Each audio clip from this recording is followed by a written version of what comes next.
The death of a president necessitates a transfer of powers, and in many ways acts as a test for a democratic government. 7 of America's 35 presidents had died in office before John F. Kennedy, and each instance had seen the presidential power pass to the vice president neatly. Carroll writes, yet in certain crucial aspects, Lyndon Johnson's ascension to the presidency, the presidential transition of 1963, took place in uncharted waters, in circumstances that made it different from, and in some respects significantly more difficult than, any of the 7 previous transitions, even the one that had followed the death of Franklin Roosevelt. 2 of these circumstances were products of the age in which the transition occurred. For 1963, unlike 1945, was the age of television and of nuclear weapons. Roosevelt's death, the death of this president who had become a father figure to much of America, was a shock and resulted in immense grief and anxiety. Would, for example, the war drag on longer now that the great leader was dead? Nevertheless, his death of a stroke after years of failing health that had become increasingly apparent was a natural death. As one writer put it, violence was missing from the story of Roosevelt's demise. As it must to all men, death came to him.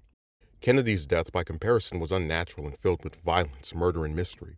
A Dallas policeman was announced to have been shot 40 minutes into the flight, and a 24-year-old man, Lee Harvey Oswald, was arrested in connection with the slaying, and if he had any connection to the Kennedy shooting.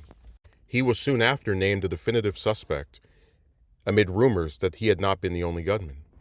For the 4 days that comprised the date of the assassination, and the 3 days after it, the nation was united by television, shock, and mourning, with each of the 3 major American television networks canceling all regular programs and advertising to run coverage of the assassination and the events that followed uninterrupted. There was also the fact that 1963 was in the age of the bomb, and the U.S. was just a year away, the Cuban Missile Crisis having occurred 13 months earlier, from being reminded of this fact. While past mistakes by presidents could lead to war, in the nuclear age, an incorrect snap decision could lead to an irreversible and irreparable consequence. Johnson was the first of the 8 presidents to follow a deceased predecessor to be given this power. As presidential historian Henry Graff would say, Lyndon Johnson's ascent to the presidency came at the most traumatic moment in American political history. Carroll writes that it was important for the impression of continuity and stability to be maintained. Evans and Novak writing that if even some of the men left, the image would be that the Kennedy men had chosen not to work for Johnson, and this would destroy confidence. Many of these men had come to Washington to work not for a president, but for John F. Kennedy,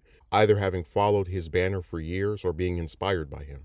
Less than 2 weeks before the Dallas trip, Senator Thomas Dodd had risen to assail Majority Leader Mansfield, remarking, "I wish our leader would be more of a leader, or we shall go on dribbling our way through the legislative session."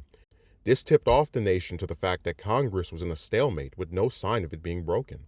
One factor of this had originated in June. Despite Johnson's warnings to Kennedy to not send a civil rights bill to Congress until all other major bills had been disposed of, as to not have them hostage to prevent the civil rights bill, Kennedy had sent one to Congress anyway, causing the other bills to be held up. Kennedy's other legislative priority had been a bill reducing income and corporate taxes by a total of $11 billion per year, a reduction economists believed would stimulate the economy 3 times the amount of the reduction, and both erased a persistent unemployment problem and increased tax revenue, thereby granting funds for government spending on social programs supported by liberals. While the inefficiency of Congress was nothing new, it was escalating to a level that led some analysts to question the efficiency of the government framework that Congress was so essential to. Shortly before the assassination, Walter Lippmann wrote, "This Congress has gone further than any other within memory to replace debate and decision by delay and stultification." The heart of the stalemate, civil rights, made the problem in Congress even more difficult for Johnson. In spite of his passing the civil rights legislation in 1957 and 1960, liberals still distrusted him, and his being from the South, a region that had failed to shed its image after recent months of fire hoses and police dogs, only served to intensify this suspicion. Before the 20th Amendment was passed in 1933, a president-elect had 4 months to prepare, the amendment making it between 10 to 11 weeks. Lyndon Johnson, having gone from vice president to president within moments, had even less time than that. Carroll writes, "Then there were, looming dead ahead, startlingly close, various dates. One was the date of the next presidential election, November 3rd, 1964, less than a year away. Of the 7 vice presidents who had previously succeeded to the presidency due to the death of the president, 5, John Tyler, Andrew Johnson, Chester Arthur, Theodore Roosevelt, and Harry Truman, had done so with more than 3 years remaining before the next presidential election. One, Millard Fillmore, had done so with more than 2 years remaining. Only one, Calvin Coolidge, had come to the office with less time remaining than that, and even Coolidge had had well over a year, more than 15 months. And Lyndon Johnson was facing deadlines that were even closer. While the election would be in November 1964, the Democratic National Convention, at which it would be decided whether he would receive the nomination to run in the election, would begin on August 24th, 1964, a date only 9 months away. Like so many other aspects of Lyndon Johnson's assumption to the presidency, the presidential transition of 1963, the eminence of those dates makes it a transition unlike any other in American history.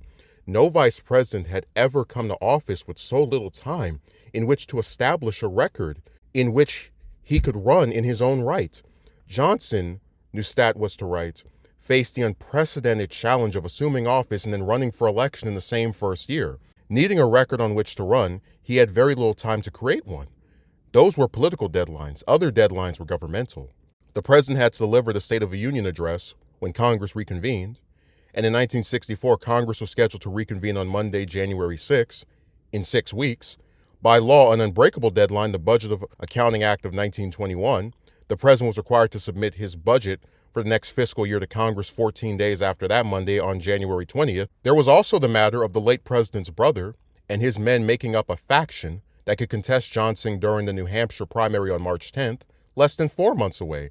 Carroll concludes, although 7 vice presidents before him had suddenly been thrust into the White House by the president's death, Johnson's situation, the problems that confronted him and that would confront America should he fail to solve them, were indeed in many ways without parallel in the transitions that had come before his. Johnson would joke that his education and that of his men made them inferior to the Kennedy men. Johnson envied the ties of the Kennedy men, how JFK could trust these men who had gone to school with him. Johnson's instincts would benefit his rise, the new president instantly knowing what he wanted to do after taking office. He would later say, "I knew I could not allow the tide of grief to overwhelm me. The consequences of all my actions were too great for me to become immobilized now with emotion. I knew it was imperative that I grasp the reins of power and do so without delay. Any hesitation or wavering, any false step, any sign of self-doubt could have been disastrous. The nation was in a state of shock and grief. The Times cried out for leadership. The entire world was watching us through a magnifying glass. I had to prove myself." News came fast. The first bulletins coming at 1:34 Eastern Standard Time, and Air Force One was turning northeast towards Washington barely an hour after Walter Cronkite had said the president was dead.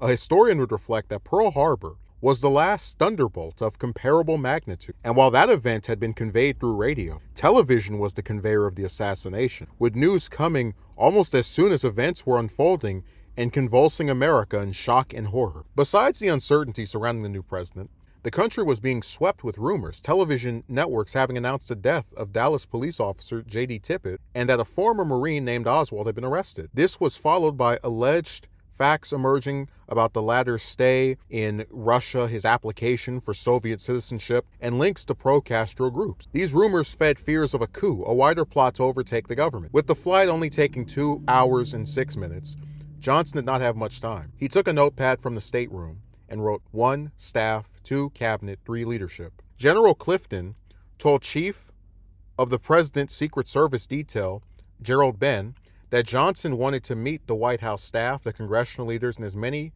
cabinet members as possible as soon as they arrived. Johnson would recall, "I needed that White House staff.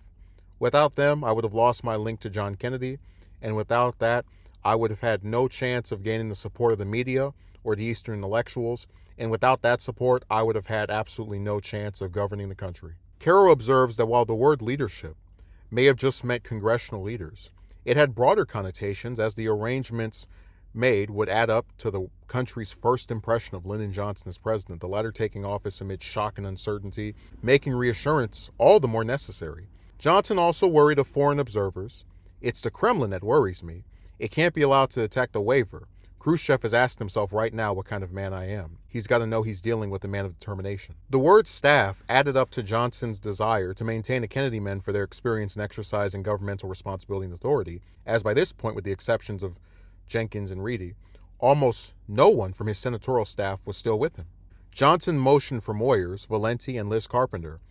"I want you to put something down for me to say when we land. Nothing long, make it brief.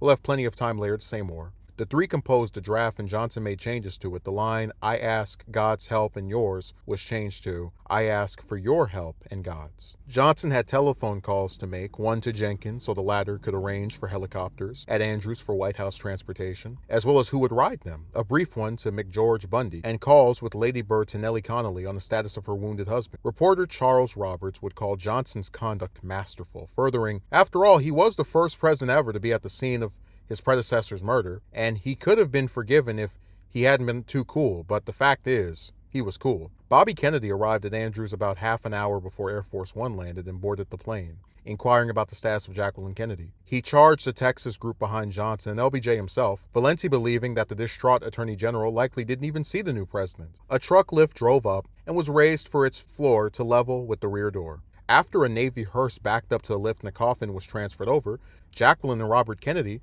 got into the hearse and drove away. The television cameras at Andrews showed America, a reddish bronze box with men that Mary McGurry called the old guard of the dead president, along with his widow and brother. A dozen microphones, poles with speakers at them where Johnson was supposed to give his statement, had been set up on a tarmac. He realized the two Army helicopters had whirling rotors that made it too loud for anyone to hear him and sent Youngblood to speak to the pilots. This failed to get the noise down, and Youngblood went again, the Johnsons forced to stand alone as the noise remained deafening and the lights glared blindingly into the eyes of the new first couple. Johnson kept his cool and read his few words.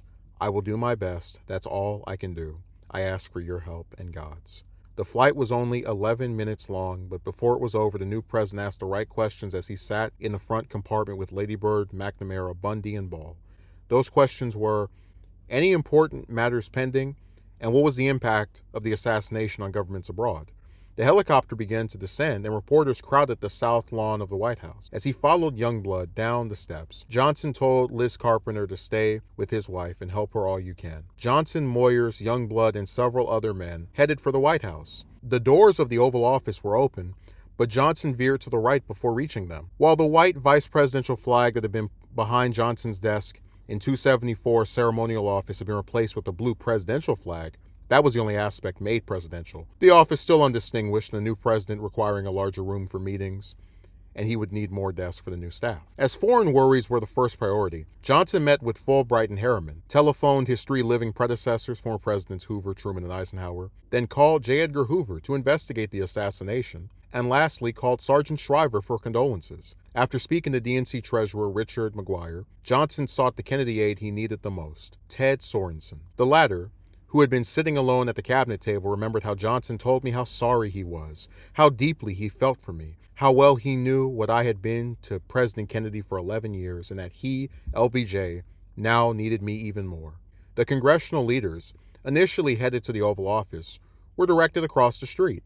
Johnson met with the group and told them that he wanted them to relay to reporters that other countries should not get the wrong ideas about U.S. foreign policy having changed by the sudden transition, the importance of the country appearing united, and that he needed both parties to support him in Congress. Johnson wrote letters to the two Kennedy children, telling John Jr. that he shared his grief and that he could always be proud of his father.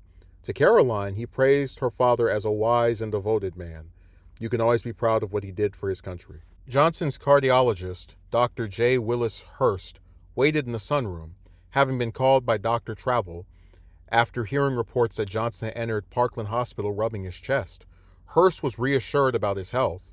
Around midnight, Johnson and Busby had a conversation in which the new president remarked that almost all the issues now are just about the same as they were when I came here 30 years ago, and of his intention to get action on them. Directing Moyers, Valenti, and Carter to their bedrooms, and shortly thereafter called them on the intercom to talk about his agenda. The president, in striped pajamas, told them of his agenda, which was really just his intentions for the next day. Johnson told Moyers he wanted him back from the Peace Corps, Valenti that he wanted him at the White House, and Carter to move to the DNC to represent his interests there. By the time Johnson stopped speaking, it had been about 24 hours since he woke up in Fort Worth that morning. He said, "Well, good night, boys. Get a lot of sleep fast. It's going to be a long day tomorrow."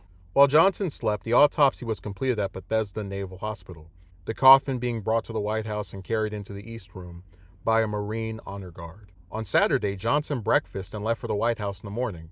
McGeorge Bundy had told him the president's office would be ready for him by Saturday morning, but realized something else and left him a note. When you and I talked last night about when the president's office in the West Wing would be ready, I thought possibly it would be immediately. However, I find they are working on President Kennedy's papers and his personal belongings, and my suggestion would be that if you could work here in the EOB today and tomorrow, everything will be ready and clear by Monday morning. Johnson did not get the message as he walked to the Oval Office and walked in as Evelyn Lincoln was starting to pack up JFK's belongings. When LBJ asked her if he could have his girls in her office by 9:30, she said she was unsure and walked out, just as RFK walked in. As RFK did not want to talk to LBJ in the office that had been his brother's, he met him in a private office and told him that crating his brother's possessions would take time, and asked if he could wait for noon to move in. Johnson said he could, going downstairs to the Situation Room for a briefing with Bundy and CIA Director McCone. In the afternoon, there was a cabinet meeting. Bundy wrote a note to Johnson to keep the meeting brief as a number of members, and perhaps still more of the others who regularly attended the cabinet, are still numb with personal grief. When Kennedy entered the room, his face was raked with grief, several cabinet members standing up and remaining standing as the Attorney General walked to his chair as LBJ was speaking. Agriculture Secretary Orville Freeman said it was clear that RFK could hardly countenance Lyndon Johnson sitting in his brother's seat. After Johnson finished, he raged about Kennedy, telling Freeman that Kennedy had arrived late with the intent of spoiling the effect of his statement. LBJ had to deal with RFK again that afternoon as the subject of when Johnson would address a joint session of Congress came to focus. Johnson told House Speaker McCormick that he would speak on Tuesday if he could, and that he had to keep the government going. Johnson spoke of his desire to show respect to the family, but RFK, upon learning of the planned date, said he wanted Wednesday and became angry when Bundy said that they wanted it on Tuesday. When Shriver was sent in as an emissary, RFK told him that he knew Johnson knew he wanted him to wait until Wednesday, and with that, Johnson picked up his phone and told each person he was calling, "It will be on Wednesday." Carol writes, Lyndon had had to deal with Robert Kennedy 3 times Saturday. After the first of those encounters, he had had to retreat from the Oval Office. The second had resulted in his cabinet meeting being ruined. In the third, he had had to give in on the scheduling of his speech. In some ways, that Saturday was a reprise of his 3 years as vice president. Constant conflict with Robert Kennedy and constant defeat. Given the importance of keeping the support of the Kennedy faction, there was nothing he could do about it. He told Reedy to announce that he would not move into the Oval Office until Tuesday, the day after the funeral. For 3 days, Saturday, Sunday, and Monday, he would work out of room 274. A hard rain fell just before daybreak on Saturday, television cameras shooting from Lafayette Park across Pennsylvania Avenue. That day, television showed scenes at the White House the previous night. That of the ambulance carrying the president's body from Bethesda, and honor guards marching in front of the ambulance to the portico. Though most Americans had been asleep when these events took place, the constant replay would give the effect of seeing it as though it were happening then. There were also pictures of Lyndon Johnson as he left the Elms and turned into West Executive Avenue that morning. With no television cameras in 274, there were still photographs of Johnson sitting at the conference table with Rusk and later McNamara. Brinkley noted them as the first pictures of LBJ at work as president, but they weren't of much impact compared to the images of Jacqueline Kennedy following her husband's coffin, or images of the honor guard. Sunday morning began the drum roll. 8 military pallbearers took the coffin out of the doorway and down the stairs, lifting it onto the gun carriage. Jacqueline Kennedy stood there with an emotionless Robert Kennedy. The procession from the White House to the Capitol would last 45 minutes. Lady Bird sat next to Robert Kennedy, or as Carol calls him, the man her husband hated and who hated him. She described his face as grave, white, sorrowful. In the plaza at the east front of the Capitol, the Johnsons got out of the car, and LBJ helped the children and Mrs. Kennedy out, RFK not looking at Johnson as he exited last. The coffin laid in the rotunda on the very catafalque that Lincoln's body had laid on after he was shot. McCormick, Mansfield, and Warren, representing the House, Senate, Supreme Court, gave eulogies. The Johnsons followed the Kennedys down the steps, the families driving away in separate cars before the people who had been waiting to view the coffin were admitted. The crowd filled the plaza all the way to the Supreme Court building and the Library of Congress, also filling the streets around the Senate and House buildings, spilling down the hill toward Union Station. Monday was the day of the funeral. The procession brought the coffin from the Capitol to the White House, then to St. Matthew's Cathedral for the funeral mass before the body would be interred at Arlington National Cemetery. Jacqueline Kennedy stood between Robert and Edward Kennedy, who were followed by a group of other Kennedys.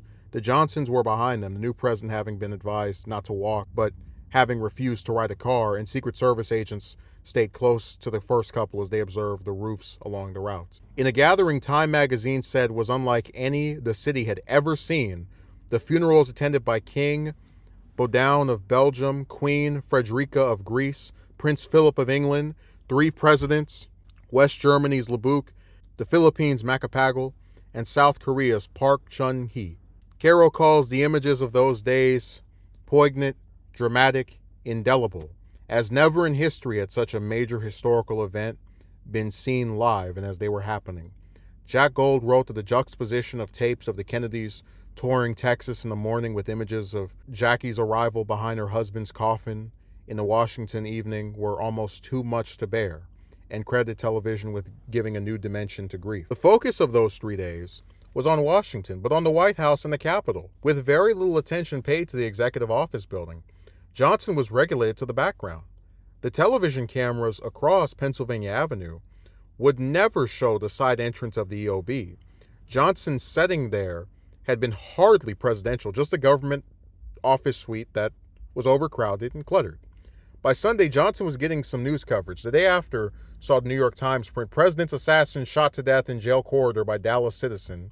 Grieving throngs view Kennedy," with none of the stories at the top of the front page being about Johnson. Jacqueline Kennedy and her children would move out of the White House on December 6th, and the Johnsons would move in the following day. Some of Valenti's scribblings in Johnson's bedroom were ceremonial, intended to demonstrate appropriate respect on the new president's part, such as face-to-face meetings with former Presidents Truman and Eisenhower, the latter still the most popular Republican in the country. Johnson aide Bill Lloyd drafted talking points for his call to Mary Tippit, the widow of the Dallas officer Oswald had killed, Valenti redrafting them. Johnson met with Bundy and CIA Director John A. McCone in the Situation Room. The latter explained the president's checklist, a summary of international developments that the CIA prepared each morning for the president, and Johnson requested that McCone stay on as director. Johnson, talking to Rusk in the conference room of 274, would be handed a note by Colonel Roberts on an incoming call from FBI Director Hoover, and the rest of the day would see him barraged with calls from Hoover and McCone about new developments. The new developments that no one could have foreseen was the arrival of world leaders to Kennedy's funeral. These meetings were dangerous ground, as they would be the foreign leaders' first impression of Lyndon Johnson, an impression that it could influence the policy of nations. In Congress, the Kennedy legislative program had been held up each month by Harry Byrd's Senate Finance Committee. Johnson, having been left out of Kennedy's legislative efforts, only knew things about them from the New York Times and called Florida Senator George Smathers for information. Johnson discovered Byrd was opposed to the tax bill due to his feelings about the budget JFK had been scheduled to submit to Congress in January. Byrd wanted to hold up the tax bill until he could prove Kennedy wanted over $100 billion for his budget. When Smathers suggested Johnson try to pass the appropriation bills and adjourn Congress, LBJ replied, No, I can't do that. That would destroy the Democratic Party and destroy the election, destroy everything. We've got to carry on.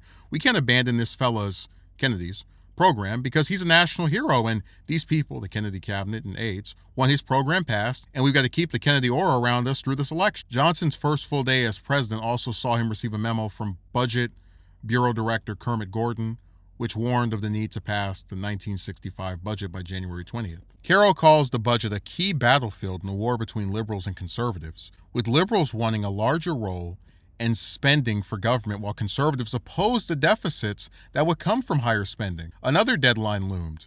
Kennedy had offered to alleviate the food shortage in the Soviet Union by selling wheat from the U.S. and had let Russia finance the purchase on credit from U.S. Export-Import Bank. The vote on the Mundt bill, a day after Kennedy's funeral on November 26, would be the first measure considered by Congress under the new president. Johnson had 4 days before he would have to stand in front of a joint session of Congress and deliver his first speech since assuming the presidency.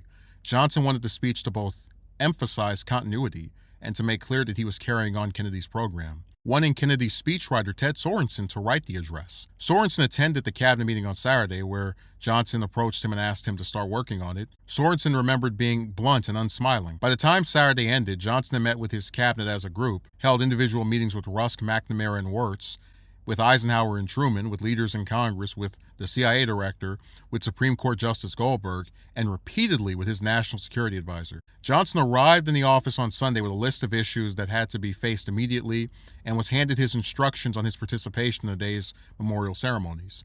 As Johnson waited in the East Room, an usher told him that Dean Rusk wanted to speak to him via phone and Russ told him that Lee Harvey Oswald had just been shot on television, the assassin being pronounced dead shortly after the procession arrived at the Capitol.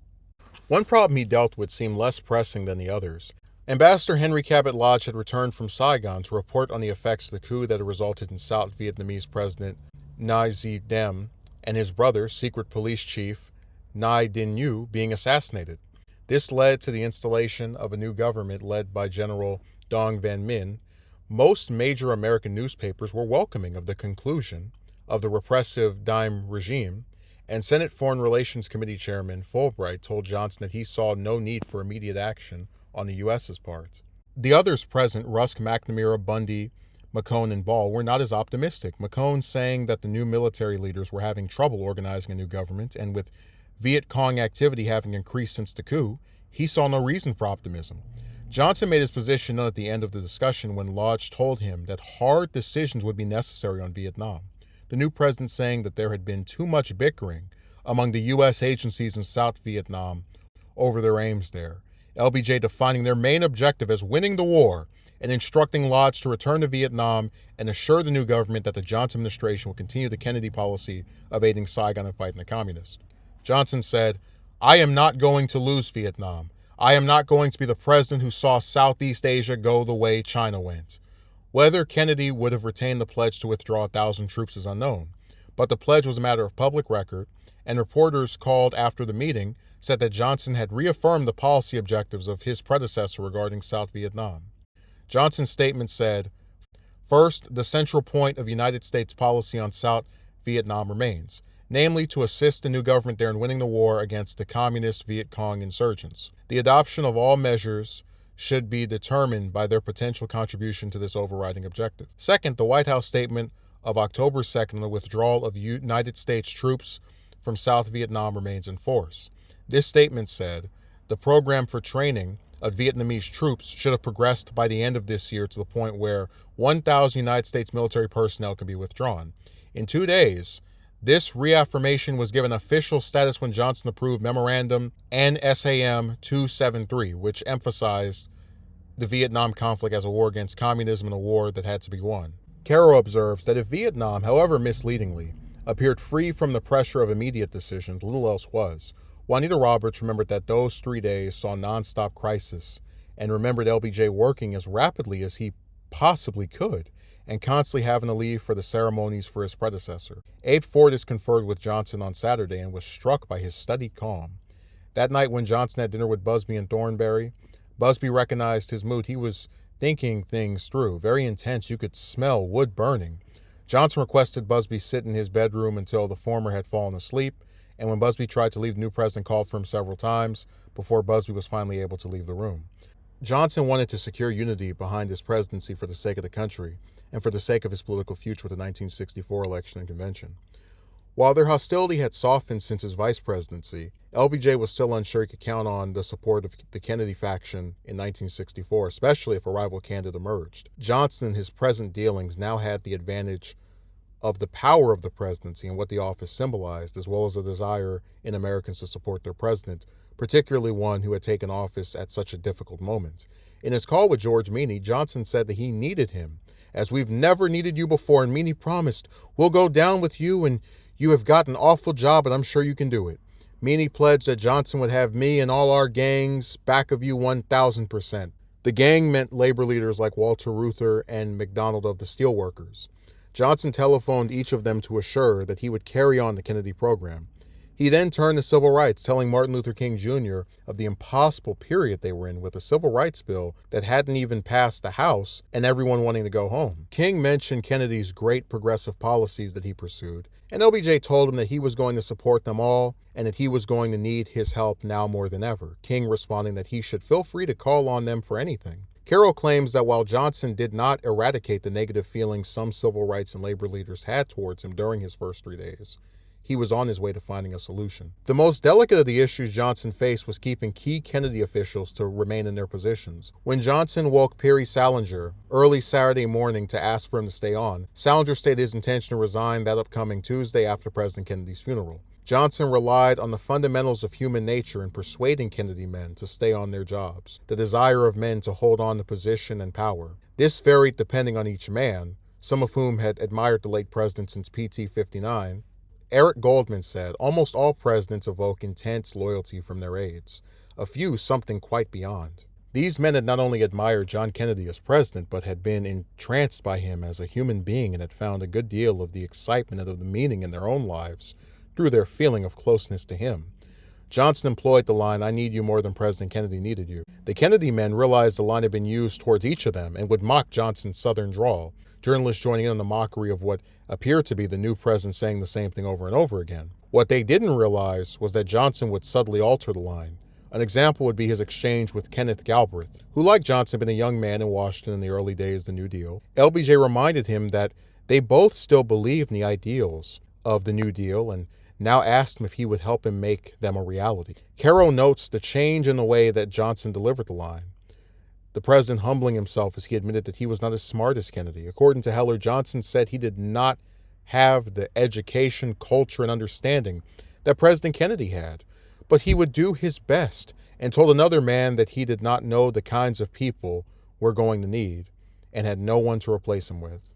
Doris Kearns Goodwin observes that in those early days, Johnson spoke to the Kennedy men with a subdued tone. He requested rather than ordered. He spoke of his shortcomings and shared the doubts. Johnson sat intently and listened as Kennedy aides gave advice on how to get the tax cut and civil rights bill passed. Goodwin also notes that Johnson never once permitted himself even to imply that however things were done before, this was now his White House. Where one might have expected bitterness for all the slights received from some of these same men when he was vice president, Johnson showed only benevolence. By Sunday night, associates of Johnson told reporters that the Kennedy cabinet remained virtually intact until after the 1964 election. In Johnson's conversation with Schlesinger, he tried to lighten the mood with a joke about his letter of resignation. "If you act on it, I will have you arrested." After Schlesinger said that every president should have his own men with him, Johnson said that he considered him one of his men and requested that for his sake and the sake of the country, he stay on for at least a year. Sorensen, who despised Johnson, was approached by the latter, who informed him that he had received his letter of resignation and asked him to draw the threads together on the domestic program. Johnson was aware of what he had accomplished in keeping the cabinet together. By remaining on the job, they helped give the government and the nation a sense of continuity during critical times, a sense of continuity which in turn strengthened my hand as chief executive. Caro notes how little attention the nation paid to Johnson during the 3 days after the assassination, but that by the time Kennedy's body had been laid to rest, his men had agreed to stay and serve under his successor. Johnson was driven back to the executive office building after Kennedy's burial. The vote on the Munt bill was less than a day away, and Larry O'Brien was sitting in his office with Ken O'Donnell when the president called. Johnson said that he thought it would be a terrible thing for Kennedy's memory if the wheat sale was repudiated, O'Brien agreeing before Johnson asked him if he knew if they had the votes in the Senate. Johnson said it was important that they check the votes carefully, and O'Brien agreed, Johnson mentioning that he had told Mansfield that, "I thought it would be a terrible thing to Kennedy's memory and a hell of a way to launch a new administration." O'Brien subsequently drove to Capitol Hill and went to work. Johnson then met with Adlai Stevenson, who had been scheduled to speak before the United Nations on Tuesday, and felt he could not cancel a speech and risk the U.S. government appearing to be in disarray. Stevenson was worried that UN delegates might consider the new president might not want to support the international organization, but Johnson approved text directing Stevenson to affirm that there was neither a Kennedy or a Johnson policy, but only a United States policy. There was a State Department reception for foreign leaders who had come to Washington, which would be Johnson's first public appearance since the funeral. Chief of Protocol Anger Biddle Duke says the leaders were there to measure up Lyndon Johnson and the State Department officials. Were curious of how it would go. Reed recalled the state's attempts to brief Johnson on foreign policy had never worked out terribly successfully. "I think it would be foolish to pretend that it was otherwise because it wasn't." Reed had typed notes on white cards, one reading, "Tone, firm, no nonsense, though kindly. President Kennedy had a high regard for Prince Sihanouk. You share that regard. President Kennedy personally investigated the charges of U.S. complicity in the Khmer Ser plots, giving Prince Sihanouk his assurances that the U.S. respected Cambodia's neutrality, but that the right way to get international guarantees was not to accuse the U.S. of complicity in plots." Johnson had previously met with de Gaulle in an unpleasant encounter where the latter lectured him on America's role in the world. When de Gaulle asserted that the French knew They could always count on the support of the U.S., Johnson suppressed a smile and was able to pass as though the pair had never had a disagreement. Johnson rushed back to the executive office building, noticing a number of state governors in the crowd as he had walked down the hill at Arlington in the afternoon. Johnson realized that he could use the governors to pressure senators and representatives, and told his staff to invite the governors for a meeting in his office at 8 in the morning. Talking points for the meeting had been prepared by Valenti, but Johnson ignored them and got to the point. I have a budget that has to go to Congress December 15th. The Secretary of Defense told me last night that he would have close to $1 billion extra to keep up our defense guard. The Space Administrator said that unless we want to cut back and abandon our trip to the moon, he has to have $750 million more than he had last year. Johnson told them that he needed their help to get their congressional delegations to help break through the impasse. He elevated his talking to a different level. We have hate abroad in the world, hate internationally, hate domestically, where a president was assassinated and then they take the law into their own hands and kill the assassin. That is not our system. We have to do something about that. We have to do something about this hate, and you have to get to the root of hate. The roots are poverty and disease and illiteracy. Johnson said that he had noticed something in the State Department briefing cards, noting that only 6 of the people he had spoken to of the 100 nations had an income of as much as $80 a month, and said, we don't really recognize how lucky and fortunate we are until something tragic like this happens to us. He referenced Kennedy, Connolly, and Oswald shootings and said, we have to do something to stop that hate. And the way we have to do it is to meet the problem of injustice that exists in this land, meet the problems of inequality that exist in this land, meet the problem of poverty that exists in this land, and the unemployment that exists in this land. Johnson said the best way to address these problems was to pass the tax bill and get some more jobs and get some more investments, and incidentally, get more revenue in taxes and pass the civil rights bill so that we can say to the Mexican in California, or the Negro in Mississippi, or the Oriental on the West Coast, or the Johnsons in Johnson City, that we are going to treat you all equally and fairly, and you are going to be judged on merit and not ancestry. Waiting outside during Johnson's meeting with the governors were the top 3 advisors on economic policy, Treasury Secretary Dillon, Council of Economic Advisors Walter Heller, and Director of the Bureau of the Budget Kermit Gordon, and their top assistants, Henry H. Fowler, Gardner Ackley, and Elmer Statz. Ackley recalled Johnson as showing no signs of tiring. The most impressive thing was the confident way in which he approached the whole problem, not necessarily implying that he knew the answers, but that he knew the score, and that the problem could be solved. All we had to do was to decide how to tackle it. The group knew instantly that Johnson had a plan on how he was going to get a tax reduction bill through Congress, the issue that had stymied them for nearly a year. Kermit Gordon said they had already cut many items they shouldn't have cut to get the budget down to $101.5 billion. Johnson interrupted Gordon to say he knew what $101.5 meant and told Heller to get them to lay off, LBJ identifying himself as a liberal and wanting an expanding economy. Johnson told them they had to give Byrd what he wanted, which in this case was the giving up of the billion and $150 million. Dillon agreed with Johnson's view that they would have to pay a price to get the tax bill. The Troika and its deputies filed out, having met with Johnson for about an hour. They came in with the thought that the tax bill could not be passed, but now saw a way for it to get through. Johnson told Larry O'Brien he wanted someone to give the Munt bill a little attention, and O'Brien went to work as Johnson started to telephone senators who were undecided about the bill as the vote was only a few hours away. His argument was that the Munt bill was a repudiation of the late president and of him. The vote against the bill the next day was 57-36, and the headline read, "Weak Bill, First Johnson Victory." Johnson was known for, in the words of Newsweek, seeming corny and tedious in public address, and had been unable to conquer his tendency to speak too fast or rush over and blur the points he wanted to make. Tens of millions would be watching him on television, the medium that had always been unkind to him as it magnified what Carroll calls his bellowing, hectoring, vigorously gesticulating style. Carroll writes, "A lot was riding on this speech for Lyndon Johnson. The country wasn't familiar with him, didn't feel it knew him. This address would, to a great extent, be its first impression of him, and first impressions can be lasting. As Times Loy Miller put it, overshadowing everything else Johnson had done since taking office, it would be beyond doubt the most important speech of his political life, because from it a very shaken citizenry would form judgments of him, take away impressions and opinions which would be hard to change. The American people," Miller wrote, are anxious to size up their new president, anxious to believe that he has what it takes. But if, at the end of the speech, they didn't believe that, everything he had accomplished in the past 3 days wouldn't matter very much. If it failed, all the doubts, oh, more than doubts, all the suspicion of him would only be fortified, and nothing he said in the future could erase that original mistake. Another Miller, the author Merle Miller, was to write. Johnson himself was aware of the stakes. As Bill Moyers told Loy Miller, he knew that the people watching it were burning with the question, who is this man? He felt that it would be setting off a chain reaction of opinion about the president. And he felt that since he was in office by accident, it was very important to show people right now that his administration would not be government by accident. But what if he didn't show them that? He had understood from the first moments after the assassination the importance of instilling confidence in him, in the American people. After the speech, they would either have confidence in him or not. And if they didn't, all the assumptions about the inevitability of renomination for a sitting president would be meaningless. Speculation about rival candidates would begin immediately. A lot riding for him and a lot riding for America. Should the speech fail to instill confidence in him, the anxiety and unease would still be there.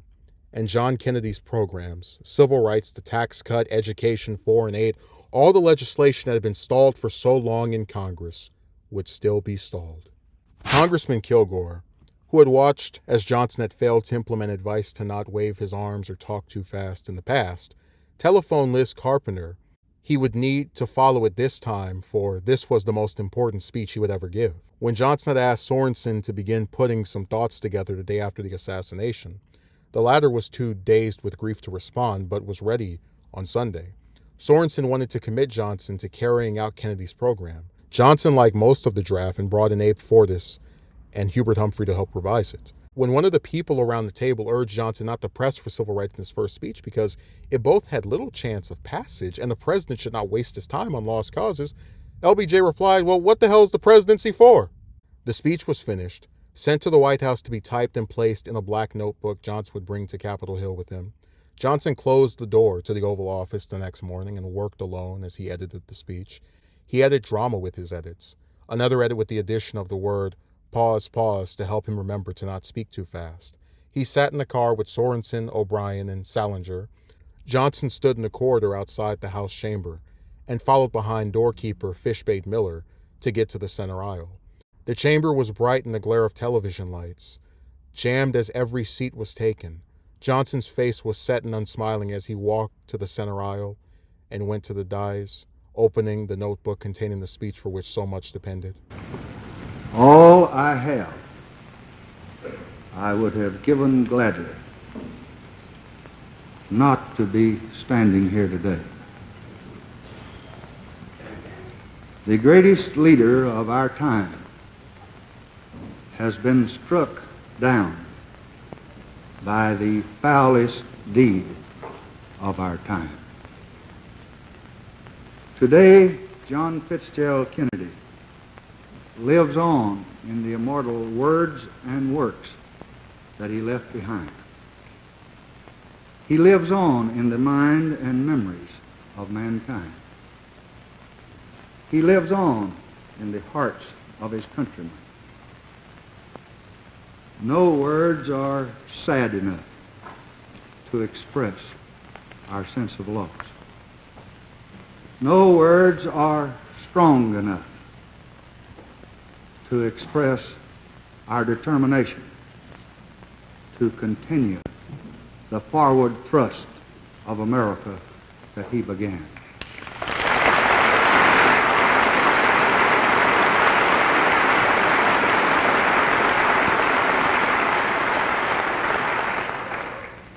The dream of conquering the vastness of space, the dream of partnership across the Atlantic and across the Pacific as well, the dream of a Peace Corps in less developed nations, the dream of education for all of our children, the dream of jobs for all who seek them and need them, the dream of care for our elderly, the dream of an all-out attack on mental illness, and above all, the dream of equal rights for all Americans, whatever their race or color. For 32 years, Capitol Hill has been my home. I have shared many moments of pride with you. Pride in the ability of the Congress of the United States to act, to meet any crisis, to distill from our differences strong programs of national action.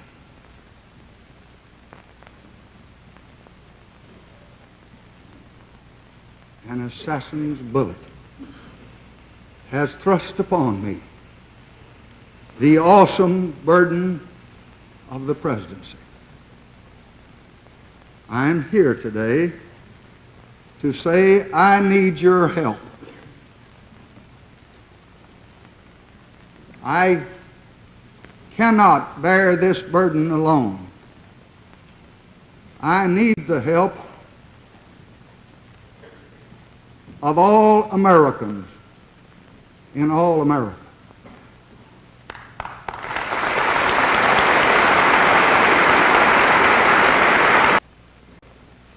From this chamber of representative government, let all the world know and none misunderstand that I rededicate this government to the unswerving support of the United Nations.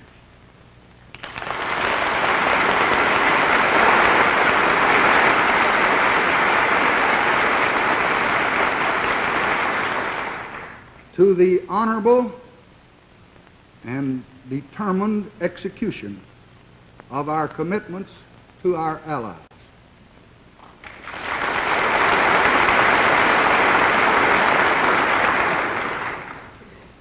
To the maintenance of military strength second to none.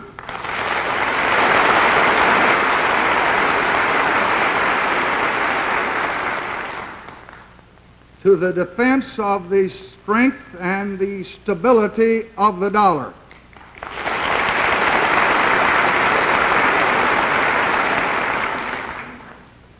To the expansion of our foreign trade.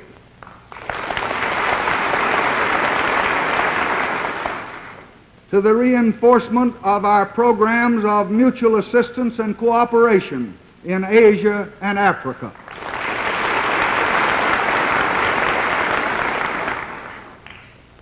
And to our Alliance for Progress in this hemisphere.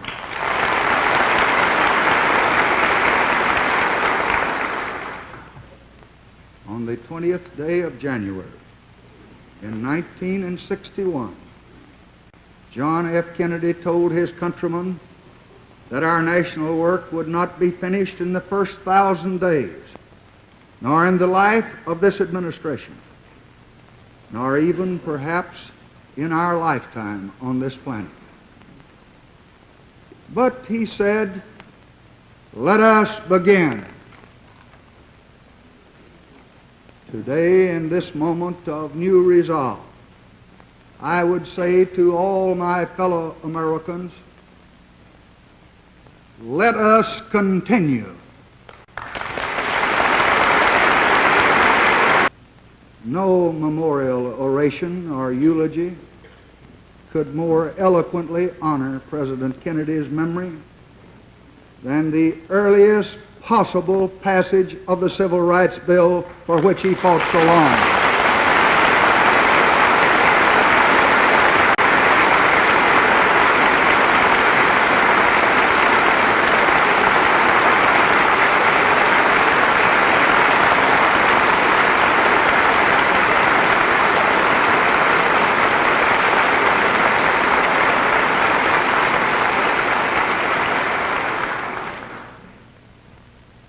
We have talked long enough in this country about equal rights. We have talked for 100 years or more. It is time now to write the next chapter and to write it in the books of law. I believe in the capacity and I believe in the ability of the Congress, despite the divisions of opinions which characterize our nation, to act wisely, to act vigorously, to act speedily when the need arises. The need is here. The need is now. I ask your help. We meet in grief, but let us also meet in renewed dedication and renewed vigor. Let us meet in action, in tolerance, and in mutual understanding. John Kennedy's death commands what his life conveyed, that America must move forward.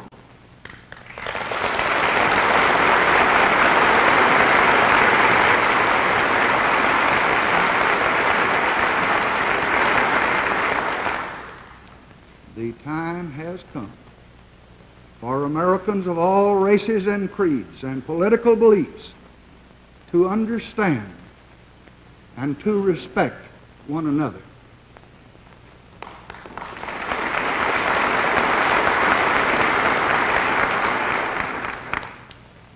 So let us put an end to the teaching and the preaching of hate and evil and violence.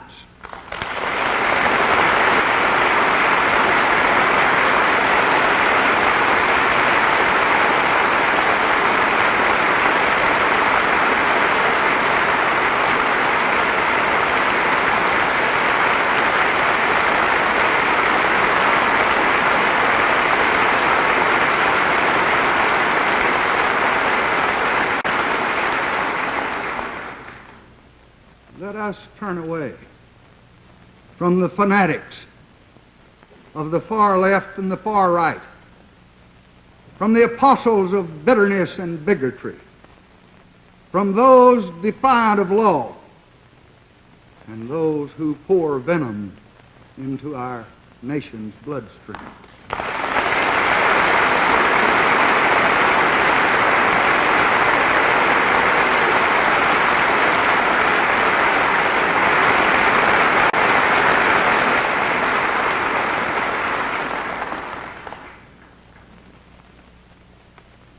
I profoundly hope that the tragedy and the torment of these terrible days will bind us together in new fellowship, making us one people in our hour of sorrow.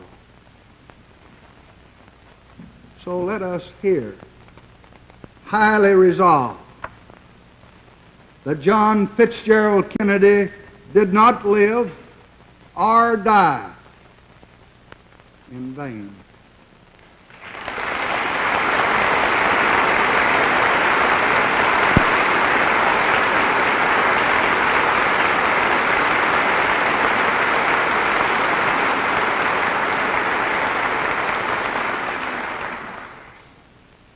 Carroll writes, although the speech had been interrupted 31 times for applause, the applause had not come from everyone in the chamber. Republicans had not applauded many of his points, and the Southerners had applauded none that dealt with civil rights.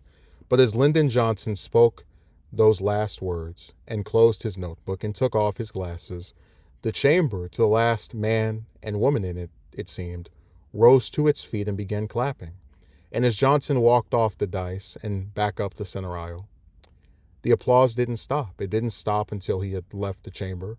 Yet it wasn't the applause that most forcefully struck some of the reporters watching the scene from the press gallery, but the tears.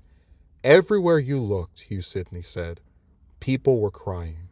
Newspapers across the United States praised the address. Washington Bureau Chief James Reston wrote that it would have been easy for Johnson to have gone too far today, or being deeply moved to have choked on the lovely cry, America, America, at the end. But he was both bold and restrained. Carroll observes that the speech accomplished what may have been the most difficult feat of all, to convince even men and women who, long familiar with Johnson and his ambitions, as well as with his ostracism by the Kennedys, had not been disposed to accept his sincerity. Doris Fleeson wrote that LBJ seized the new frontier in an all-encompassing embrace under the slogan, "Let us continue." Reston wrote that Kennedy is very much on the memory and the conscience of the Congress. He apparently had to die to create a sympathetic atmosphere for his program. Reston observed that the tragedy in Johnson's abilities had transformed the mind and spirit of Washington. Chalmers Roberts of the Washington Post, who had known Johnson for years, wrote that he had established himself as the dominant personality in American life, and that suddenly there stood Lyndon B. Johnson, President of the United States. Johnson walked into the president's office on Tuesday morning, which was missing Kennedy's rocking chair, the resolute desk, the coconut shells, and the ship models. The office had 4 doors set flush into its walls, with glass windows and French doors laid 3 inches thick. Carroll notes that the room was where Franklin Roosevelt had sat during his leading of the nation through the Great Depression and the Great War, where Harry Truman had stood behind the desk to announce Japan's surrender, where Eisenhower had announced the sending of troops to Little Rock, and where Kennedy had told the nation of the missiles in Cuba, and observes, the room was, in fact, well along the road to becoming simply the capitalized, iconic Oval Office, perhaps the most famous room on earth. Johnson had been in the room with Roosevelt multiple times when he was a congressman, a few times with Truman, often with Eisenhower, and many times with Kennedy, but now he stood on the opposite side. The question of who would investigate the assassination and the assassin's murder needed to be addressed. Johnson knew the atmosphere was poisonous and needed to be cleared. The rumors of Russian or Cuban involvement were kept fresh with new reports, mostly false, of Oswald's connections to the two countries, and Johnson was worried these rumors of Khrushchev or Castro's involvement could lead to Russian concerns that the U.S. planned to retaliate and that Russia should move first, Carroll concluding that these rumors contained the seeds of escalation, in an age in which escalation could mean annihilation. Congress was already planning to dip its toe into investigating, the House Un-American Activities Committee already having announced its plans to hold an investigation, as well as Chairman of the Senate Judiciary Committee, James Eastland. Carroll notes that Johnson displayed none of the sureness that he had shown with other issues since November 22nd. Johnson, following consultation with Abe Fortas, initially favored having either the FBI or a special Texas State Court of Inquiry investigate. The murder of the president, or the president's murderer, was no different from other murders under criminal law. Fortas would later say that he had advised Johnson against the creation of a presidential commission because he thought it would grant more credibility to the suspicions of a broader conspiracy. Deputy Attorney General Katzenbach said Texas justice had been so tainted that a state verdict would have no credibility, and the liberals distrusted the FBI to believe its findings. A week after the assassination, on November 29th, Johnson, via Executive Order number 11130, created a special President's Commission on the Assassination of John F. Kennedy, a 7-member bipartisan body that would report its findings and conclusions on the assassination to him. The commission's purpose was to reassure Americans, Johnson wanting it to be filled with men known to be beyond pressure and above suspicion. Robert Kennedy suggested 2 Republicans, former CIA Director Allen Dulles and advisor John J. McCloy, and Johnson made them 2 of the 7 on the commission. He then chose Kentucky Senator John Sherman Cooper, Democratic Whip Hale Boggs, and Republican Congressman and future President Gerald R. Ford from Michigan. Johnson sought Earl Warren, who he viewed as the personification of justice and fairness, despite their lack of acquaintance. Lastly, he wanted Russell, for the latter had demonstrated fairness in every field but civil rights, and his presence would be effective in keeping the controversy under control. When Johnson told Fortas that he wanted Russell for the commission, a lawyer replied, "Oh, I would too, yes sir. I'd rather have him than most anybody for anything." As both Warren and Russell were strong-minded men, convincing either to serve on a commission investigating the assassination would be difficult. Warren had reservations about Supreme Court justices serving on what he termed extrajudicial bodies. Russell told LBJ that he did not have the time when the president called him at his Windsor home. Carroll notes that Johnson had other reasons for wanting Russell on the commission. There was only one head of the table at which the Southern caucus met, wherever Richard Russell sat. The Southern senators, so many of them powerful in their own right, looked to him for guidance on many issues and followed his lead all but automatically.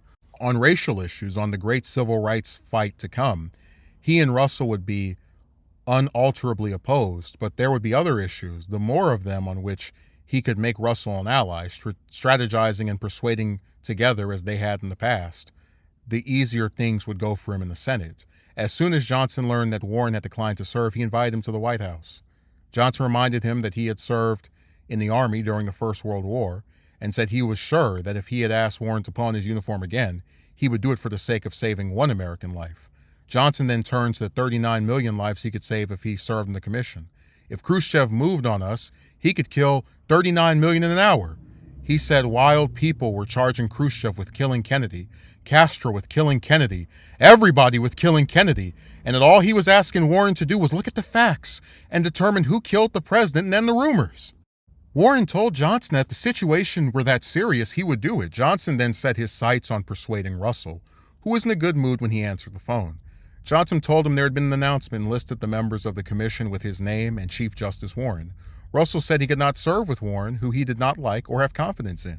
Johnson said that he had already made the announcement, and when Russell said he should have told him that Warren was going to be on the commission, Johnson said he did when he called him that day. When Russell said that he believed Johnson was taking advantage of him, the latter said, "I'm going to take a hell of a lot of advantage of you, my friend, because you made me, and I know it. And I don't ever forget. I'll be taking advantage of you a great deal." Johnson reminded Russell of their meeting in November 1952, when Russell could have had the leadership of his party in the Senate, but was disinterested and told Johnson he should take the job. LBJ agreed on the condition that Russell would take a desk in the Senate chamber right behind the leader's desk, as Johnson knew he needed Russell close to him so he could constantly look to him for guidance. Johnson was signaling that he needed Russell now just as much as he had needed him back then. I'm not going to say any more, Mr. President. What do you? I'm at your command, and I'll do anything. Well, you damn sure going to be at my command? You're going to be at my command as long as I'm here. God, you'll be just a little bit more deliberate and considerate next time about it. But this time, of course, if you've done this, I'm going to do it and go through with it and say I think it's a wonderful idea. Well, I'm not going to be any more deliberate than I've been about this, because I've been pretty deliberate. But I'm going to have you on a good goddamn many things that I have to decide, and you're going to be America's representative. And I don't want any special obligation. I just know you're going to call them as you see them. And I served under you, and I don't give a damn if you have to serve with a Republican, if you have to serve with a communist, if you have to serve with a Negro, if you have to serve with a thug, if you have to serve with A.W. Morrison. With a communist, and I can serve with a Negro, I can serve with a Chinaman. Well, you may have to serve with A.W. Morrison, And if I could serve with A.W. Morrison, I would say, Mr. Chairman, I am pleased to serve under you, Judge Morrison. But, well, we won't discuss that. No. Of course, Mr. President, I'll say. Okay, Dick. Give Bobby my love and tell him he better get ready to give up that fruitful law practice he's got. Judge Court of Appeals, Georgia now. Oh, God Well, almighty. you see, I got him on there. He's making as much money as I am. Well, His salary's exactly. what about Vanderbilt? Well, he's running for governor next time and he'll be elected. Hmm. Well, who the hell's going to help me besides you? Well, those boys will help you if you need them. Well, I need them. Damn it, they're harder for you at one time than I was. Don't you remember? No, I never did. Nobody ever been more to me than you have, Dick, except my mother. Oh, No, that's true. I bothered you more and made you spend more hours with me, tell me what is right and wrong, than anybody except my mother. You do more things that didn't want to do than anybody. No, I never made you doing things wrong. I never made you doing things wrong. I never made nothing wrong. I didn't say wrong. I said things I didn't want to do. Well, Bobby and Ernie are two of the most loyal friends you've got on earth. I know that. They both called me up and said, you just got to do whatever Mr. Johnson said. No, I don't want you to do that. I just want to counsel with On you. this now. I'm talking I just want to counsel with you, and I just want your judgment and your wisdom, and I don't expect this to go. whatever's word you've got it, but Right. I'm going to have it. I'm got any daddy, and you're going to do it now. Just Mr. President, you know, I do. I know you just can't see and third, and I'm ready to do this. You're my man on there, and I would absolutely. No, you wouldn't. No, I told Warren. Warren told me he wouldn't do it. Didn't think Spring Court just started going it. anything to do with it. He said a man that this crowd caused this fellow that went on in Nuremberg over action. He told me what he thought about the federal. He thought it was terrible. He's arbitrated for it. Let me read you one report. I just picked one. Okay, well, it's done.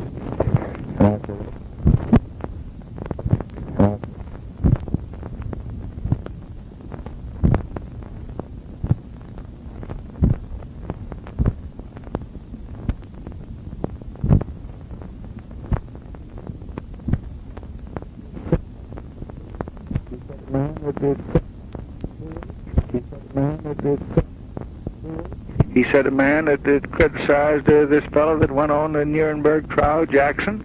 He told me what he thought about Goldberg. He thought he's terrible. He's arbitrating track. And I said, let me read you one report. And I just picked up one report and read it to him. And I said, okay. Now, Well, 40 million Americans involved here. I may be wholly wrong, but I think Mr. Warren would serve on anything and give him any publicity. Unfortunately, Well, you want me to tell you the truth? You know what happened?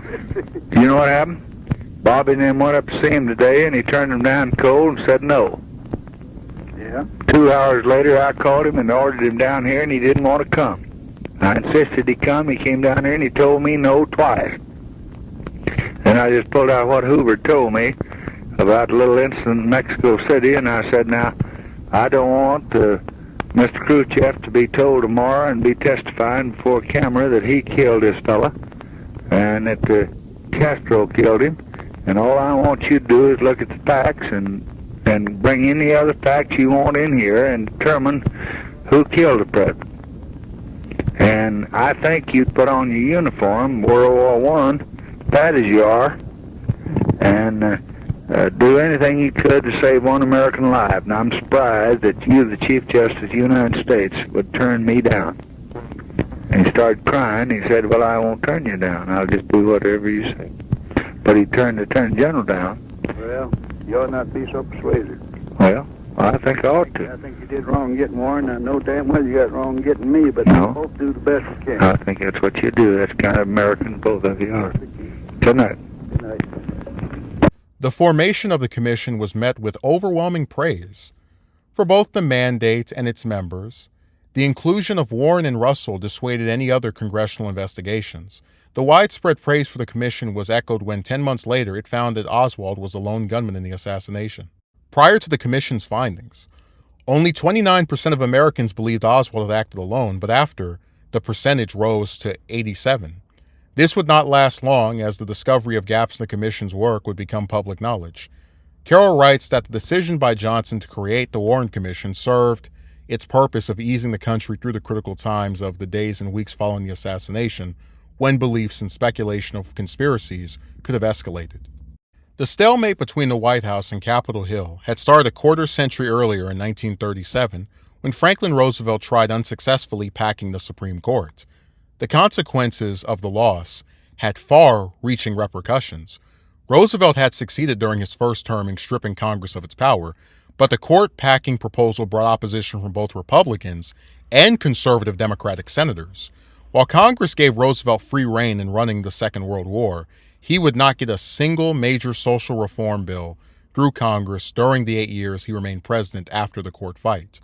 With Capitol Hill giving Truman nearly nothing he asked for during his 3.5 years filling out the rest of Roosevelt's term, the president was awarded with a victory in the 1948 election, in which he campaigned against the do-nothing Congress and a Democratic majority in both chambers, as rising public outcry against Jim Crow gave liberals the belief that the time for social justice had finally arrived.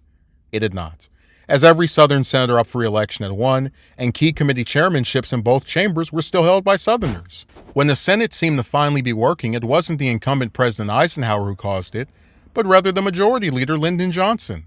Those 5 years saw a minimum wage increase, increases in housing appropriations, and the first civil rights bill passed since Reconstruction. Carroll writes, no sooner had Johnson left the majority leader's desk than the gates swung shut again, more firmly than ever. While the stalemate hadn't begun under Kennedy, it had grown worse under Kennedy.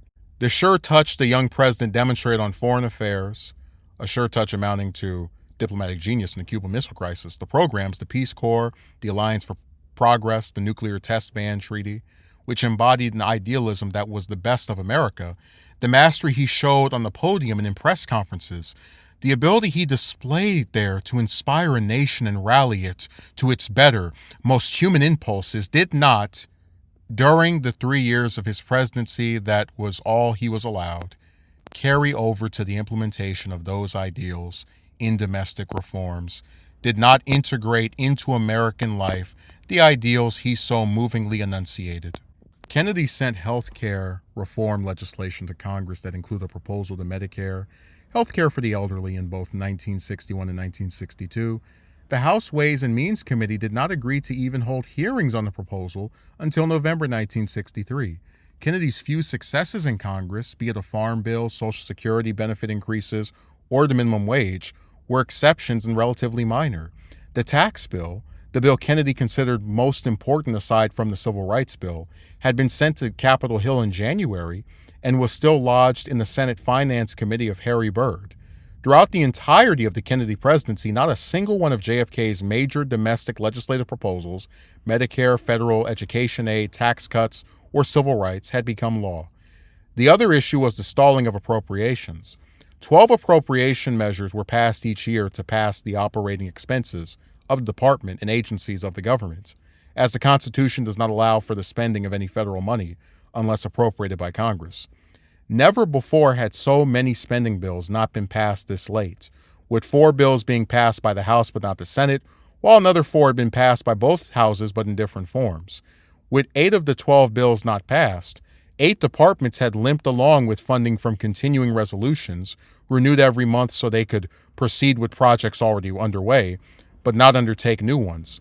For nearly half of 1963, spending had been held to the previous year's level, and no new projects, including ones that had been authorized by Congress, had begun. Conservatives hailed this as a victory, as it meant less government spending and a lessening of the government they had mistrusted. The slowdown on Capitol Hill had gone beyond tradition and was seen by observers as reaching new levels, life pointing out that it had sat the longest of any peacetime Congress in memory, without producing needed legislation, and William Shannon called it the least productive Congress in memory. While some congressional observers had picked up on the pattern behind congressional inaction on various legislation, Johnson, in his first survey of the Capitol Hill battlefield as president, recognized the pattern at a glance, having seen the strategy during his first months in the Senate 14 years earlier. Public outcry for civil rights had risen in 1949, in the wake of Truman's 1948 campaign, where the president had committed himself to the cause and the democratic recapture of Congress. While Richard Russell's public stance was an admittance of the odds against the South, behind the scenes he drew up a list of each federal law that would expire in 1949 if they were not renewed by Congress. If the South lost the battle and a cloture was imposed to end the motion's filibuster, Russell could fall back on filibustering the bill itself.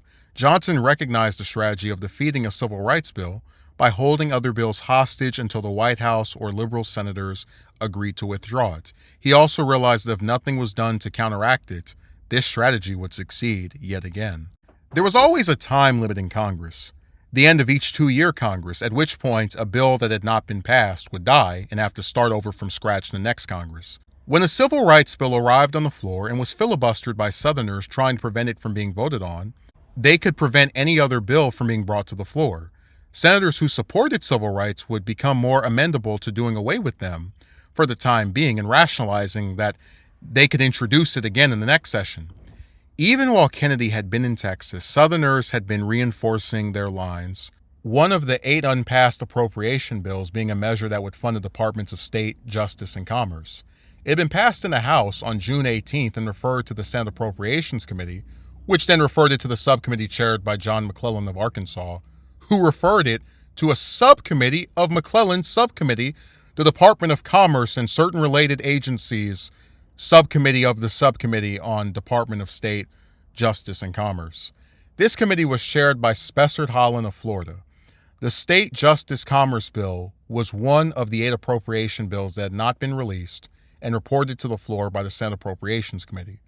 The committee was dominated by Southerners and their allies. The most significant hostage being held up to stop the Civil Rights Bill was the Tax Cut Bill. Kennedy had pleaded for passage of the tax legislation shortly before his journey to Dallas. Harry Byrd knew the consequences that would follow the bill's enactment, having protested the Brown decision as leading to the assembly of children of both races in little huts before the bus comes, and the bus will be packed like sardines, and this close, intimate contact would lead to intermarriage. Aside from the civil rights bill not reaching the Senate, there was also no indication of when it would arrive. The South's first step of denying civil rights supporters sufficient time to pass the bill in the Senate was delaying the moment the Senate could start considering the bill. On November 21st, the bill was reported to Smith's Rule Committee. The next day, around the same time President Kennedy was delivering what would be his final speech in Fort Worth, Speaker McCormick asked Smith when Rules might take up and report out the bill so the House could vote on it. Smith replied that he didn't know and that there was not enough time to hold hearings before the Christmas recess. Johnson, in talking to Robert Anderson, said, "He, Smith, won't do one damn thing. His idea, of course, is that he'll run the civil rights hearings, over until January, and then in January, they'll be late coming back, getting back to work after the recess, and then he'll piddle along and get it into February, and then maybe they won't get it out of the full House until March, and then in March, the Senate will be able to filibuster it until it goes home, and there will be nothing done." Smathers said getting the tax bill marked up would be a miracle, referring to a markup before Christmas and to the ranking majority member of the committee, Russell Long of Louisiana. Richard Revere wrote that it seemed the two Virginians, Byrd and Judge Smith, had been teaming up with the Southern caucus to thwart presidents. Carroll writes, "One senator did not share those feelings. Smarter than they are, though Richard Russell may have been, smarter than his opponents in the Senate, it was not other senators who were Russell's real opponents now, but the new president. And Russell felt that fact would change everything. The Kennedy bills would be passed now," Russell told a friend. "He'll pass them, whereas Kennedy could never have passed them. Lyndon Johnson," Russell felt, would even pass the bill against which Russell had been fighting and winning for 30 years. Discussing agricultural appropriations with Orville Freeman a few days after the assassination, Russell changed the subject and began talking about Lyndon Johnson. He said that Lyndon Johnson was the most amazingly resourceful fellow, that he was a man who really understood power and how to use it, Freeman recalls. And then, Freeman recalls, Russell said, "That man will twist your arm off at the shoulder and beat your head in with it." You know, Russell said, "We could have beaten John Kennedy on civil rights, but not Lyndon Johnson." There was a pause. A man who perhaps contemplated the end of a way of life he cherished. He was perhaps contemplating the fact that he had played a large role, perhaps the largest role, in raising to power the man who was going to end that way of life. But when, a moment later, Richard Russell spoke again, it was only to repeat the remark, "We could have beaten Kennedy on civil rights, but we can't Lyndon." Harry Byrd wielded power in his state of Virginia and on the Senate Finance Committee. His family had been in the history of Virginia since William Byrd I sailed up the James River in 1674 to find what became a vast tobacco plantation. Since Byrd had become governor in 1926, he had formed a statewide machine known only as the organization. Candidates for any office would need the nod, and those that didn't had almost no chance of winning. Byrd had the economic philosophy of a businessman, often calling himself blind to charts, but saying he would understand something if presented with a column of figures. The figure most important to him was the bottom line that showed a profit, or in the government's case, a surplus instead of a deficit. Douglas Dillon, who dealt with Byrd more than any other member of the Kennedy administration, said he would have no truck with Keynesian theories. FDR and Byrd had become personal friends while governors, and Byrd had served as the finance chairman of Roosevelt's first presidential campaign before that fellow Keynes got a hold of him. Byrd responded to a speech by Kennedy on the need for tax cuts and espousing the idea of a balanced budget as an outdated, misleading mythology by responding that the illusion was the idea that budgets did not have to be balanced. As Byrd believed that new government programs could be a menace to the American dollar, Russell Long said that Byrd measured his success as a senator not by what he passed, but by what he stopped from passing. In February and March 1963, Kennedy had asked Byrd to begin Finance Committee hearings on the tax bill without waiting for the House to pass it first. Byrd explained doing this would violate Senate procedure, and when hearings finally began in October, they moved very slowly, testimony for the first 6 weeks being on general topics, and Byrd allowing any member to submit as many amendments as they wanted and giving them ample time to discuss them. Byrd defended against charges that finance was hearing the same witnesses and testimonies that the House had heard for months on end, Byrd replying that senators had to have an opportunity to hear these views for themselves. 3 presidents had tried to challenge Byrd, each apparently believing his philosophy was out of touch with the country at large. Roosevelt began funneling federal patronage through Byrd's political foes in Virginia after the senator broke with him before the 1934 election, and Byrd won with 40,000 votes. Roosevelt later attempted nominating a federal judge unacceptable to Byrd and Virginia's other Senator Carter Glass, and lost in a vote of 72-9, the most one-sided vote in Senate history against a presidential nominee. Truman's attacks on Byrd in 1952 helped him get reelected, and Kennedy sought to get around Byrd by forming an alliance with the Finance Committee's ranking Democratic member, Robert Kerr. Though some thought this might challenge Byrd, Kerr always recognized Byrd's power and never worked against him or without his approval prior to his January 1963 death. Just 2 days before Kennedy went to Texas, the Washington Post correspondent Chalmers Roberts wrote that Byrd has never been more powerful than he is today. Right now, he is all powerful. While Kennedy men kept suggesting going around Byrd, both Smathers and Johnson aides knew the impracticality of doing so, the latter group having learned the lesson from LBJ himself.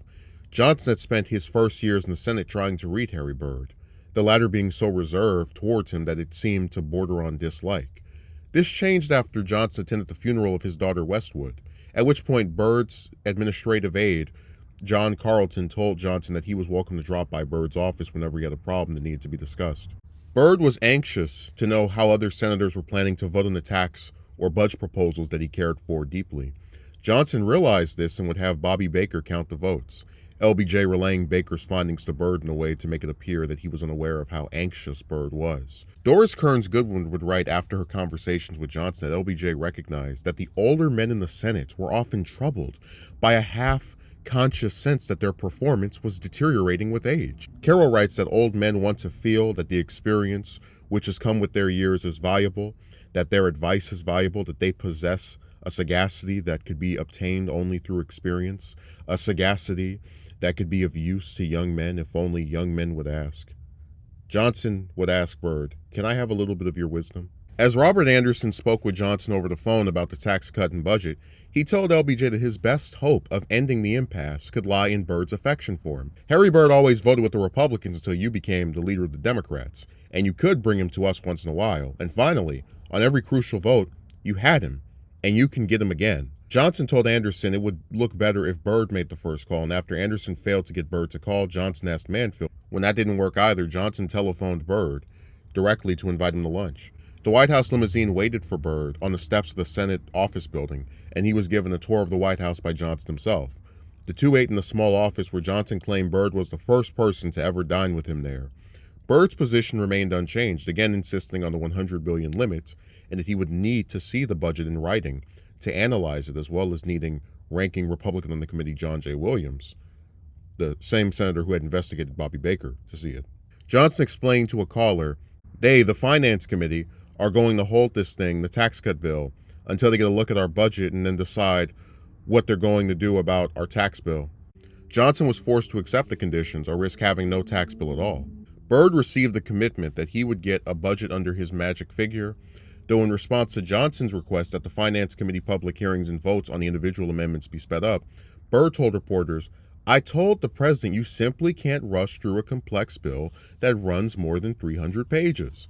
Johnson also learned that the budget had been cut from $101.5 to $102 billion through gimmicks, the promise of future appropriations. Johnson would have to reduce the budget to such a degree that Byrd and other senators did not think they were being tricked. Johnson sent memos to cabinet members and agency heads where he made it abundantly clear his decision to tighten management and hold down employment in the federal government. Johnson's soft voice had seemingly misled Secretary of Agriculture Freeman, who continued pushing for increases in the Agriculture Department budget. When Freeman met with Johnson on December 11th, he thought he and the president would have a discussion on the overall goals of agriculture policy Freeman had laid out in his last memo. Johnson said he didn't read the memo, and said Freeman was not personally dealing with senators who were hounding LBJ for larger appropriations on various farm programs when he had wanted him to keep them off my back. Freeman wrote another memo where he apologized for making more noise about the budget than others, but noted that while his management improvement program had reduced the number of additional new personnel he was requesting, the number was still 35,000. By December 17th, the number of federal employees projected under the new budget was over 7,000 greater than the old, and 5,000 of the 7 were in the post office department. Postmaster General John Gronowski resisted cuts to his proposed budget, and Johnson telephoned him. Johnson said, "You've got 5,000 of the 7,000. We're trying to say we've got less employees next year than we had this year." Johnson mentioned that the other departments had cut their number and told Gronowski to think about it. While Gronowski tried to make a joke, Johnson reminded him that he had 5,000 of the 7,000 increase, and only then did the possibility of the press and Congress getting a hold of those numbers set in. 10 days afterward, Gronowski announced that the Post Office Department would be able to operate another year at the current personnel level. While Johnson still had not been able to convince Byrd to end the committee hearings on the original bill so they could start hearings on the proposed amendments, Byrd did agree to give a date, December 10th, for when the hearings might end. Byrd did not want to dispose of all the amendments because in the event that the budget was still not below $100 billion, he could continue to hold the bill in the Finance Committee and use the excuse of dealing with amendments as justification for the delay. When the question of whether a stenotypist should be present to record the hearings came up, Byrd let discussions on the question drag for an hour and a half. Another committee member forwarded a question from the Treasury Department, the department's officials saying that the question could be answered with graphs, and after it was decided that graphs should be prepared but would not be available until the next day, Byrd adjourned the hearings for the day. Johnson told Treasury Secretary Dillon that he thought he was against the amendments, and Dillon replied that we're against practically every one, long having said the Treasury Department backed his amendment after he had worked with the Kennedy administration. Johnson told Dillon that when Byrd received his letter, he knew it could be used to delay things. Johnson reminded Dillon that the Civil Rights Bill would emerge from the House in 1964 and go to the Senate, and if the tax bill was not passed now, they would have to wait until after the Civil Rights Bill and the probable filibuster on it. Johnson told Dillon that he would need to make more of an effort, and each of the 9 Democrats in the committee would need to vote against every single amendment to prevent any further delays. Johnson and Byrd had another conversation the following day on December 13th, where Johnson spoke to him with a plea. "I'm working in my budget every night. I was up till 1 o'clock last night, and I'm going to get you a budget I think you'll be proud of. I'm going to help you with the budget." Johnson discovered a line that worked, realizing Byrd could tell his grandchild he was the senator who got the president to cut his budget if the tax reduction bill was passed as part of an arrangement with the budget. He told Byrd they wanted to get the amendments voted on before they went home, or at least as many of them as possible. As Bob Anderson had predicted, Johnson was able to get Byrd to subordinate his desire to stall the tax cut bill to instead give an opportunity to the grand aim of his public life, slowing down the government's rush towards fiscal profligacy. Russell Long remembered not being able to get Byrd to move on the tax cut bill, but remembered Johnson working with Byrd and getting the latter to change his attitude after he promised to cut spending. The highest hurdle in the path of JFK's civil rights bill was the Senate, which decade after decade had killed civil rights bills after they passed the House, and reports Johnson was receiving showed nothing had changed. He told Andrew Hatcher, "They tell me they've, the South, got enough votes to never allow cloture. They say they can never get the 70 votes we need." In the first days after the assassination, Johnson started exploring the civil rights situation, with seemingly very little that could be done. The only possibility was obtaining the signatures of a majority of the 435 House members on a discharge petition that would release the bill from the control of the Rules Committee and send it to the floor. In the week after the assassination, the liberal Congressman Richard Bowling of Missouri had introduced a discharge resolution that would soon be described by O'Brien as arriving too late to break the bill out of rules before Congress adjourned. There was also the lack of likelihood of reaching the 218 signatures. Carroll notes 209 votes had been obtained in 1960 only because that petition had Sam Rayburn behind it. There was no Rayburn now, and without him, there was no one to persuade the House to bend its normal procedures. 90 of the 257 Democrats in the House were from the South, and others from border states were allied with the South. The maximum number of Democratic signatures that could realistically be reached was around 160, and 60 Republican signatures would be needed to reach 218. The enthusiasm for civil rights expressed by Republicans was more in their words than their actions, and they would look for any reason to get around having to vote for the bill. even liking the divisions it invoked in the Democratic Party. When Johnson telephoned Bowling on December 2nd, he was worried that he might say something that could be interpreted as political interference if quoted back to House leaders. Johnson urged him to make a point of needing to be heard. I think you can really make a point of that. Just say that the humblest man anywhere has the right to be heard at all, and the only way you can be heard is on the House floor itself. Johnson said that Republicans should not be allowed to be in favor of the Civil Rights Bill, but against signing the petition, as a vote against the petition would be a vote against civil rights, since the bill would not get a vote if the petition did not pass. The African-American leaders of the 5 key civil rights groups, Roy Wilkins, Whitney Young, Martin Luther King Jr., James Farmer, and A. Philip Randolph, had requested a group meeting with the president, but he instead wanted individual meetings a day with each. These conversations took place at the informal end of the Oval Office, Johnson sitting in a rocking chair. As the rocker was higher than the couches, LBJ towered over the men he talked to, and he would become worked up as he spoke, leaning forward in the rocker, inching closer and closer to them, and his eyes never leaving theirs. Carroll notes that the descriptions of these conversations emerges a picture of Lyndon Johnson, who in their opinion had a genuine passion for social justice, and cites Roy Wilkins as an example by noting his ambivalence towards him. Wilkins remembered Johnson pulling his rocking chair within a few inches of my knees and talking about the Civil Rights Bill, admitting how hard the South was going to fight it. Wilkins remembered Johnson saying that such a law could be enacted if the people really wanted it. He was asking us if we wanted it, if we would do the things required to be done to get it enacted. Wilkins furthered that Johnson said the very future of America depended on how they handled themselves over the coming months. When Johnson spoke with James Farmer, the latter remembered the president mentioning the South wanting to take out the public accommodation section of the bill, and LBJ declining on the grounds of it being the heart of the bill as he is concerned. Wilkins said that he had entered the Oval Office meeting with Johnson without much hope for the Civil Rights Bill, but that after the conversation ended, he was struck by the enormous difference between Kennedy and Johnson. Where Kennedy had been polite and sympathetic on all matters of basic principle, more often than not, he had been evasive on action. Kennedy was not naive, but as a legislator, he was very green. He saw himself as being dry-eyed, realistic. In retrospect, I think that for all his talk about the art of the possible, he didn't really know what was possible and what wasn't in Congress. When it came to dealing with Congress, Johnson knew exactly what was possible. Johnson made it plain he wanted the whole bill. If we could find the votes, we would win. If we didn't find the votes, we would lose, he said. The problem was as simple as that. The votes Johnson was talking about were not for the Civil Rights Bill, but rather the discharging petition, as the bill might not get a vote without it. Soapy Williams telephoned Johnson during his conversation with Whitney Young, and Johnson said that they were going to go all out on this Civil Rights Bill and would need to go the petition route, and the public would need to know that votes against the petition were votes against civil rights. Young told reporters that a Magnolia accent doesn't always mean bigotry, and said the new president both supported the civil rights program of his predecessor and had deep convictions of his own. In spite of passing the 1957 and 1960 civil rights bills, there were lingering feelings among many black leaders that Johnson, a Texan with friendships with Southern legislators, was not a true supporter of the Kennedy program. The meetings with the 5 leaders erased those feelings. Johnson understood that civil rights' staunch ally, organized labor, would also need to be mobilized behind the Civil Rights Bill. He invited George Meany for a December 3rd breakfast at the Elms. Meany had previously been against Johnson, but he left with the pledge that the president would have labor's full support.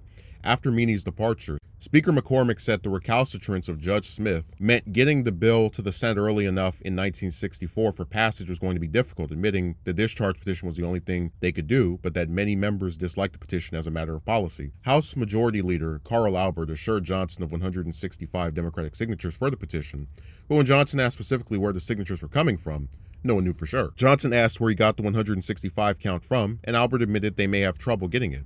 Johnson urged him in a later phone call to go to each congressman and ask what their views are. Johnson told Dave McDonald of the Steelworkers, "We're going to either rise or fall on the results of the petition."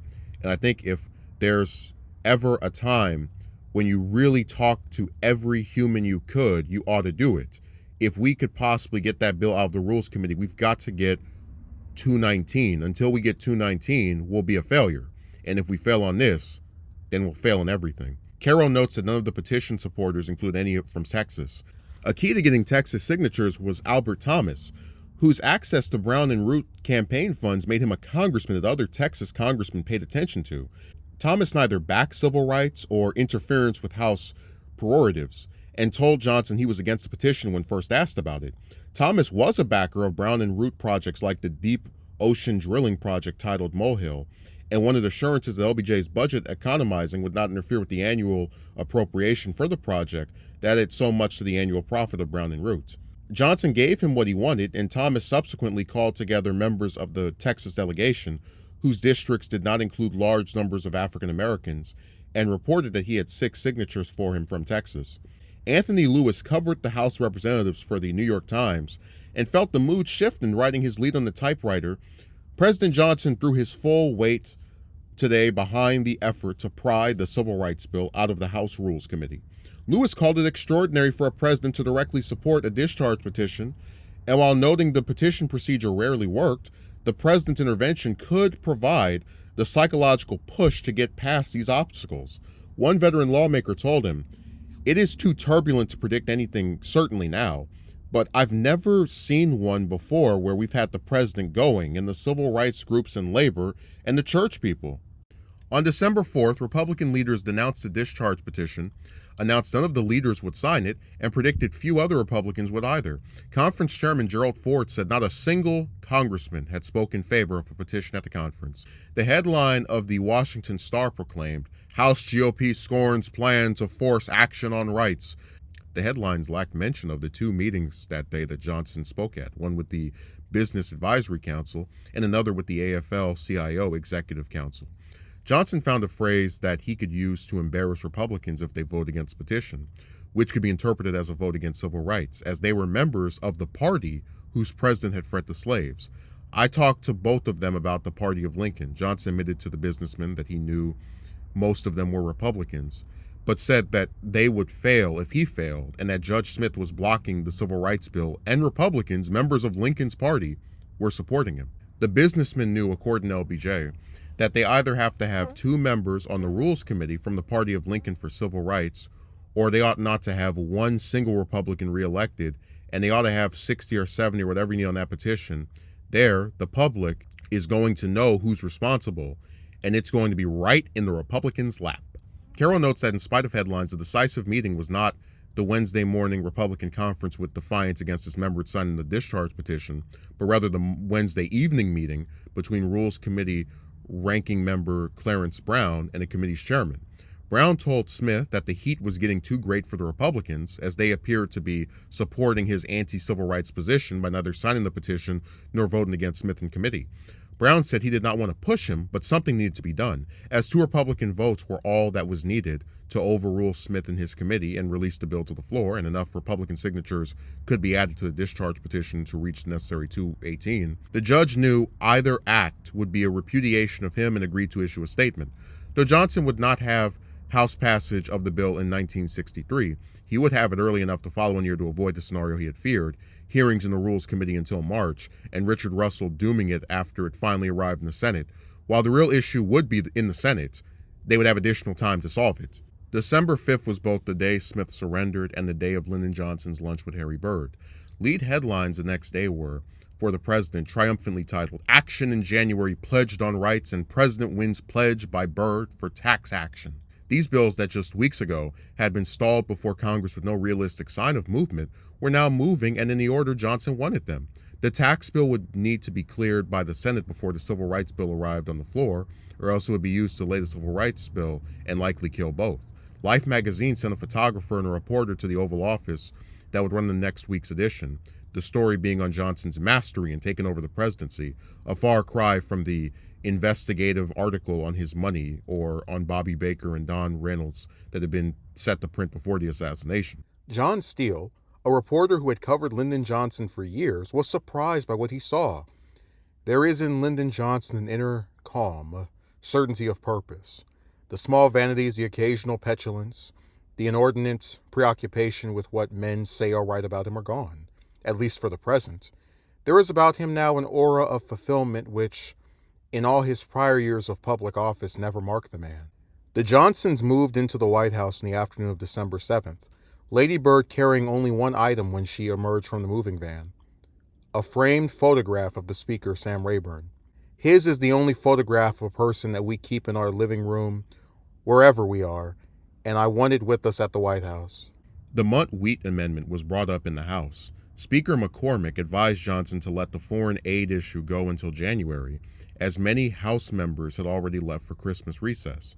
Johnson ignored the advice, reminding his staff that the issue was showing the House and Senate who was in charge. He worked on members of the conference committee, and by December 21st, the conference agreed to a foreign aid bill without the Munt Amendment. Johnson ordered McCormick and other Democratic leaders to call every Democratic congressman back to Washington for a House vote, ignoring their protest that the members wouldn't come and inviting those that returned to a December 23rd Christmas party at the White House. There, Johnson climbed up a chair and shouted, "You have labored through the vineyard and plowed through the snow." The next day, in a 7 a.m. session, the Munt Amendment was defeated in a vote of 189 to 158. Carroll writes, he knew exactly what he had won. At that moment, he was to write in his memoirs, the power of the federal government began flowing back to the White House. His assessment was echoed by congressmen and observers of Congress, one of whom said that if Johnson had dodged this one, he might have been viewed on Capitol Hill as just another weak president, but by instead showing steely nerve in demanding the members' return, he had taught them once and for all that a strong hand was at the wheel.